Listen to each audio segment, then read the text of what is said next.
ஓரணியில் தமிழ்நாடு மாபெரும் பொதுக்கூட்டம். திமுக கழக தலைவர் மாண்புமிகு தமிழ்நாடு முதலமைச்சர் மு.க. ஸ்டாலின் அவர்களின் அறிவுறுத்தலின்படி, மாண்புமிகு துணை முதலமைச்சர் உதயநிதி ஸ்டாலின் அவர்களின் வழிகாட்டுதலின்படி கன்னியாகுமரி கிழக்கு மாவட்ட திமுக சார்பில் ஓரணியில் தமிழ்நாடு மாபெரும் பொதுக்கூட்டம் கன்னியாகுமரி கிழக்கு மாவட்ட செயலாளர் நாகர்கோவில் மாநகராட்சி மேயர் ரே மகேஷ் அவர்கள் தலைமையில் நாகர்கோவில் செம்மாங்குடி சாலையில் நடைபெற்ற பொதுக்கூட்டத்தில் மாவட்ட செயலாளர் மேயர் ரே மகேஷ் திமுக கழக அரசின் 4 ஆண்டு சாதனைகளை மக்களிடம் வீடு வீடாக கொண்டு சேர்த்தல், புதிய உறுப்பினர் சேர்க்கையினை பற்றியும், குமரி மாவட்டத்தில் திமுக கழக அரசின் வளர்ச்சி பணிகள் குறித்தும், இந்து சமய அறநிலைத்துறை மூலமாக திருக்கோயில்களுக்கு பல கோடி ரூபாயில் நடைபெற்று வரும் திருப்பணிகளை பட்டியலிட்டு சிறப்புரையாற்றினார். உடன் மாநில, மாவட்ட, மாநகர, பகுதி, நகர, ஒன்றிய, பேரூர் கழக நிர்வாகிகள், அணிகளின் நிர்வாகிகள், மண்டல தலைவர்கள், மாமன்ற உறுப்பினர்கள், தொண்டர்கள், பொதுமக்கள் பெரும் திரளாக கலந்து கொண்டனர்.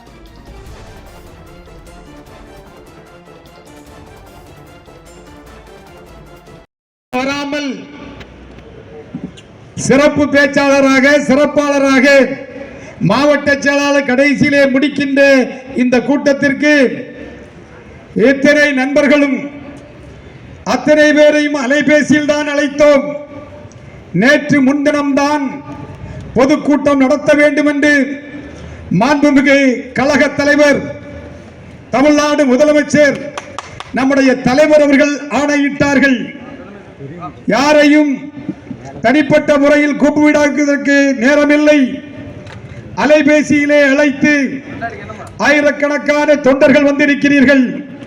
உங்கள் அத்தனை பேருக்கும் உங்கள் பொற்பாதங்களை தொட்டு கன்னியாகுமரி கிழக்கு மாவட்ட திராவிட முன்னேற்ற கழகத்தின் சார்பில் நன்றியினை தெரிவித்துக் கொள்கின்றேன். இந்த கூட்டத்திற்கு இங்கே வருகை தந்திருக்கின்ற மூத்த முன்னோடிகள், கழக முன்னோடிகள் அத்தனை பேருக்கும் நன்றியை தெரிவித்துக் கொள்கின்றேன். முதலில் ஒன்று மட்டும் சொல்லி முடித்து விடுகிறேன். நான் பேசக்கூடாது என்று நினைத்தேன். அருமை அண்ணன் செல்வ கணபதி அவர்கள் என்னை பற்றி பேசினார்கள். நாகர்கோவில் நடுகாட்டு இசக்கியம்மன் கோயிலில் கழிந்த 30 ஆண்டு காலமாக தலைவர் பொறுப்பிலே இருக்கிறேன். உண்மைதான். அதற்கு பக்கத்து வீட்டில் தான் நான் குடியிருந்தேன். தலைவர் பொறுப்பில் இன்றும் இருக்கிறேன். பாரதிய ஜனதா கட்சியை சார்ந்தவர்களுக்கு சொல்லிக் கொள்வதற்கு ஆசைப்படுகிறேன். நண்பர்களே, தைரியம் இருந்தால் நான் ஒரு பட்டியலை இன்று வைத்திருக்கிறேன். திராவிட முன்னேற்ற கழக திராவிட மாடல் ஆட்சியில் மாண்புமிகு தமிழ்நாடு முதலமைச்சர் அவர்கள் கன்னியாகுமரிக்கு மட்டும் இந்து அறநிலைத்துறை வாயிலாக எத்தனை கோடி ரூபாய்க்கு அவர் அந்த கோயில்களுக்கு செய்திருக்கிறார் என்பதை பட்டியலிட தயார். தைரியமுள்ள பிஜேபியை சார்ந்த எந்த தலைவராக இருந்தாலும், ஏன் மாவட்ட தலைவராக இருந்தாலும், பொன் ராதாகிருஷ்ணன் அவர்களாக இருந்தாலும், ஒரே மேடையில் விவாதம் நடத்துவதற்கு நீங்கள் தயாரா என்பதை இந்த நல்ல நேரத்திலே கேட்டுக்கொள்கிறேன். சத்தியமாக இன்று காலையில் 3 கோயில்களுக்கு சென்றிருக்கிறேன். காலையில் இந்து அறநிலைத்துறை சார்பாக பறக்கை மதுசூதன பெருமாள் கோவிலில் 1,34,00,000 கும்பாபிஷேகம் நடத்துவதற்கு அங்கே ஒரு பூஜை, அந்த பூஜையில் கலந்திருக்கிறேன். நான் கும்பாபிஷேகம் நடத்தினேன். இந்து அறநிலைத்துறைக்கு சொந்தமான ஒரு கோவிலை தத்தெடுத்தது போன்று எடுத்து நிறைய கவுன்சிலர்ஸ் எல்லாம் வந்தாங்க. அந்த கோயில் பறக்கை பக்கத்தில் கூருடை கொண்ட சாஸ்தா என்ற கோவிலுக்கு 23/5/2004 அந்த கோவிலை புறணமைத்து நான் கும்பாபிஷேகம் நடத்தினேன். ஏன் நான் பிறந்த ஊரில் இதெல்லாம் ஏன் சொல்றேன்னா பெருமைக்கு இல்லை, இப்படிப்பட்ட ஒரு இந்து மதத்தை சார்ந்தவனை இந்த மாவட்டத்தின் மாவட்ட செயலாளராக நியமனம் செய்திருக்கிறார் மாண்புமிகு தமிழ்நாடு முதலமைச்சர் என்பதை சுட்டிக்காட்டுவதற்காக சொல்லுகிறேன். அந்த குருடை கொண்ட சாஸ்தா கோயிலுக்கு இன்று காலை சென்றேன். நான் பிறந்த மண், நான் பிறந்த ஊர் புத்தளம் பேரூராட்சிக்கு உட்பட்டு கல்லடி விளை என்ற ஊர். அந்த ஊரில் என் தாய் பேரில் இருந்த 22 சென்ட் நிலத்தை என் ஊர் கோயிலுக்கு நான் எழுதி வைத்தேன். அதனுடைய மதிப்பு இப்ப எவ்வளவு தெரியுமா? 66 லட்சம். அதுக்கு பக்கத்தில் 3 லட்சம் ரூபாய் போகுது. 66 லட்சம் உள்ள சொத்தை எங்களுடைய ஊர் கோயிலுக்கு எழுதி வைத்தவன் தான் இந்த கன்னியாகுமரி கிழக்கு மாவட்ட திராவிட முன்னேற்ற கழகத்தின் செயலாளராகவும் இந்த நாகர்கோயில் மாநகராட்சியின் மேயராக இருந்து பேசுகிறேன். எவனுக்குடா தைரியம் இருக்கு? அதுக்கு ஒரு கோயிலுக்கு என்ன கூப்பிட்டுருந்தாங்க. இன்னைக்கு கீழே மரவன் குடியிருப்பீங்க 25 கோடியில் ஒரு சிவன் கோயிலை கட்டுகிறார்கள். அதற்கு அடிக்கல் நாட்டுவதற்காக என்னை இன்று காலையில், இதற்கு முன்பாக அழைத்தார்கள், இன்று காலையில் அதற்காக அழைத்தார்கள். சென்றிருந்தேன், வாக்கு கொடுத்து வந்திருக்கிறேன். இன்னும் 2 வருடங்கள் ஆகும். 25 கோடி ரூபாய்க்கு கட்டக்கூடிய அந்த கோயில் இன்னும் 2 வருடங்கள் ஆகும்.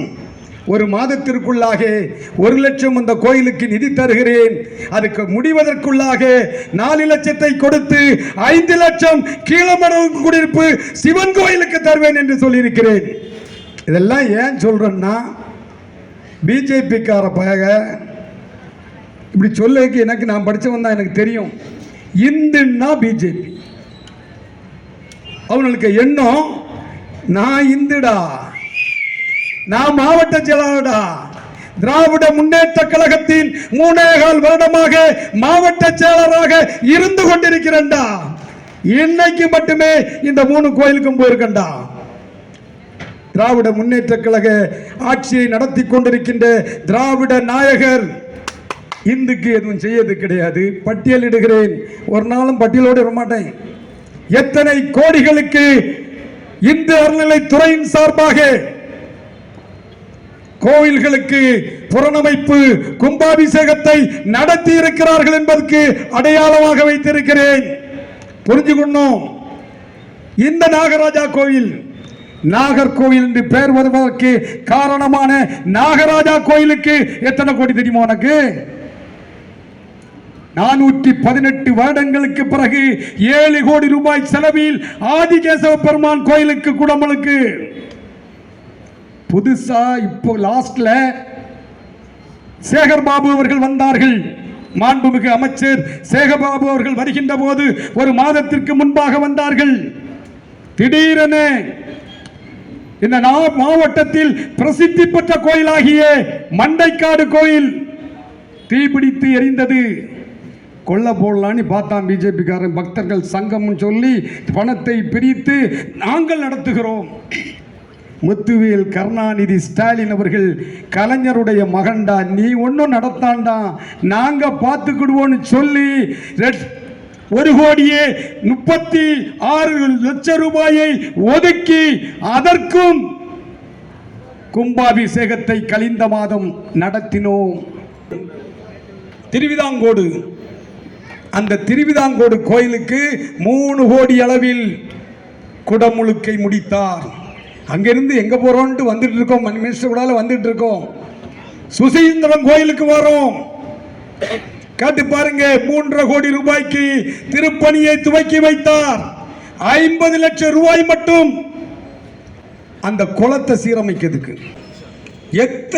எத்தனை கோடி தெரியுமா? மொத்தம் 81 கோடி ரூபாய்க்கு இந்த வருடம் ஒதுக்கி அத்தனை ஒரு 100 கோயில் எல்லாம் நீங்க அப்பப்ப இந்த ராமகிருஷ்ணனை பார்ப்பீங்க.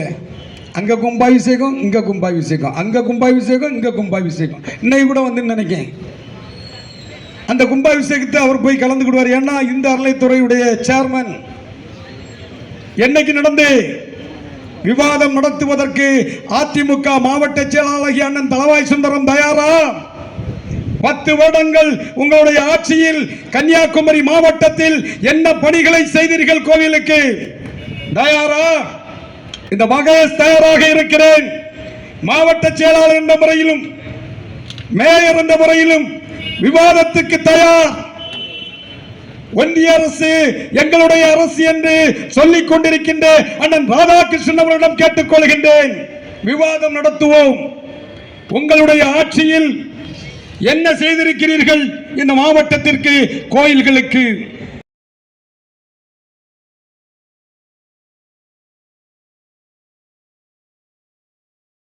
உங்கள் தொழில் சிறக்கவும் தொழில் நிறுவனங்களின் விவரங்கள் மக்களிடம் கொண்டு செல்ல கஜா டிவி நம்ம ஊர் வணிக தகவல் நிகழ்ச்சியில் விளம்பர தொடர்புக்கு 9659520537.